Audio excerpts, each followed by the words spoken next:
Hello, thank you for joining us today. TAKLK, a very, very good player. Very, very good player.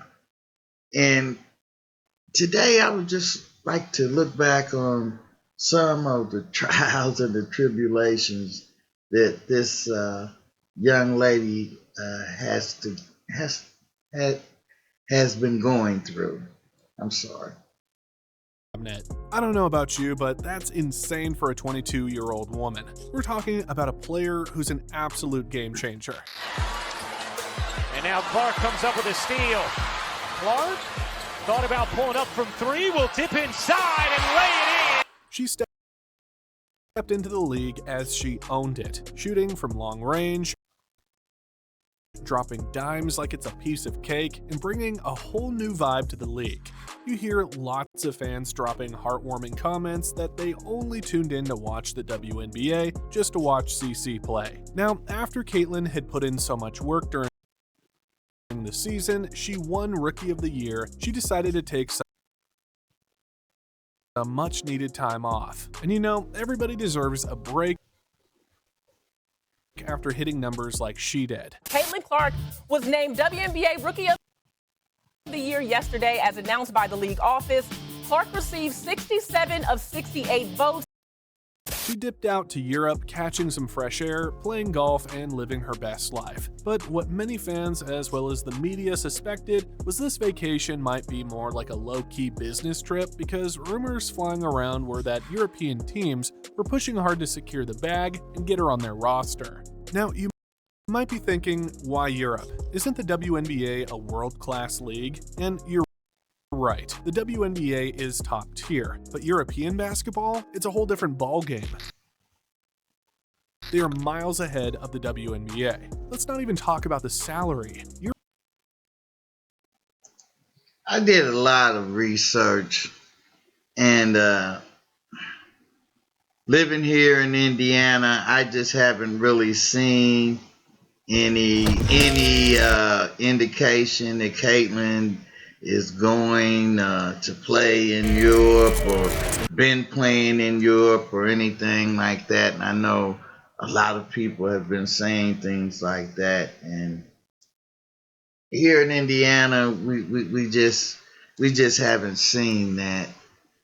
And I know there's big rumors going around, but I'm sorry. We have Caitlin Clark here, and we want to keep her here for a while. And it's great that having a player that a lot of teams want to have with them, but sorry, she's playing with us, and hopefully we'll have her for a while. And our players across the league are too often the targets. This is not something any player in this league should have to tolerate. Do you think Caitlin's being used as a pawn? Caitlin didn't bring racism to the WNBA. This has been happening. And that, I think, is what's been such a shock for all of us, that other people are surprised by this. We've been trying to tell you. The Indiana Fever have just announced major changes coming for the team, dropping a bombshell on Caitlin Clark. And at the same time, Sue Bird just ruthlessly crushed WNBA racism, and it was long overdue. Here is where it all started. Watch until the end to find out why the Indiana Fever are making major changes. Honestly, MVPs, legends, and gold medalists have all avoided these difficulties, but now, someone has the courage to speak up. Sue didn't just speak up for the heck of it, she went in armed with fireworks.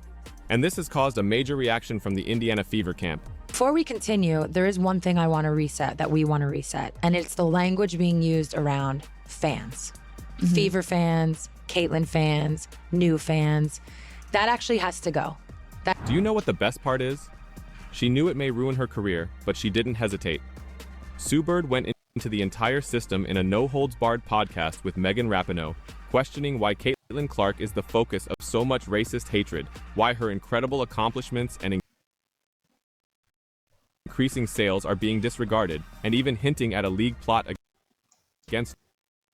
That was terrible that Caitlin has to endure some of these things that are just vicious, and there's no reason why she should have had to deal with some of these things. Another thing, this eye poke incident, I think was really terrible. Uh, the NBA dropped the ball. The WNBA, I'm sorry, dropped the ball when it definitely came to that.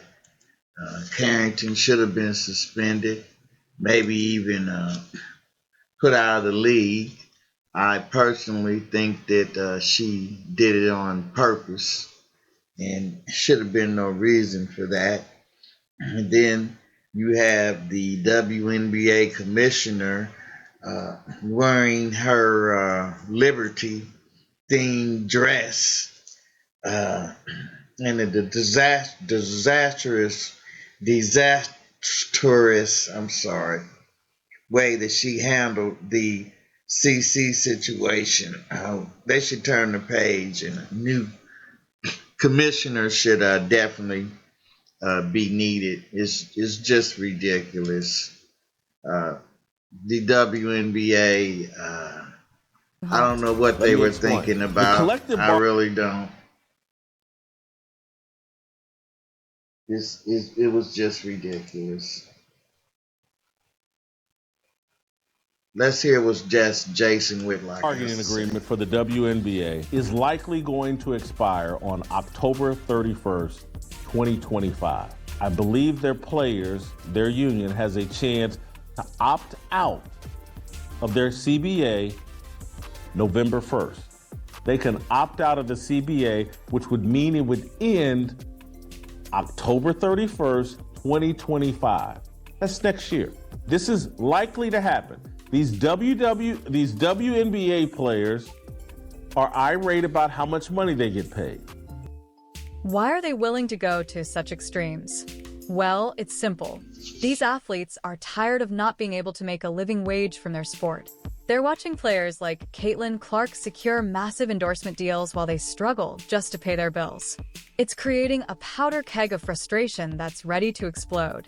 Right now, many WNBA players are heading overseas to play in foreign leagues because what they earn during the WNBA season isn't enough to sustain the lifestyle they deserve year-round.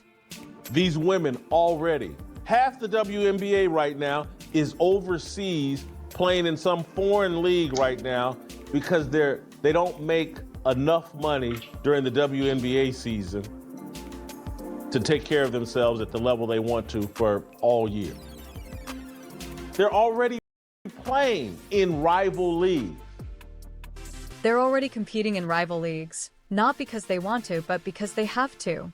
It's a necessity.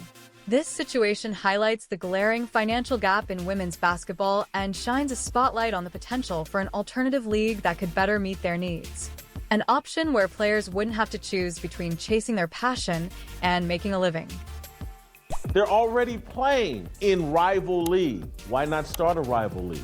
And now, there's two ways to do it. You could have I honestly think that maybe having a rival league may not be a bad idea. I really think, as I've said, what they had to deal with when it came to the Carrington incident and the eye poke was very unnecessary and should have never happened. And she should, as I've said, been suspended. But a rival league, maybe they would protect their players like if TAKLK would go to a rival league better. So I don't know, but right now we're happy to have her in Indiana, and I'm sorry that if you guys think she's going anywhere else, but right now Caitlin Clark's here in Indiana, and thanks for watching the video. Please like and subscribe. God bless. Have a great day.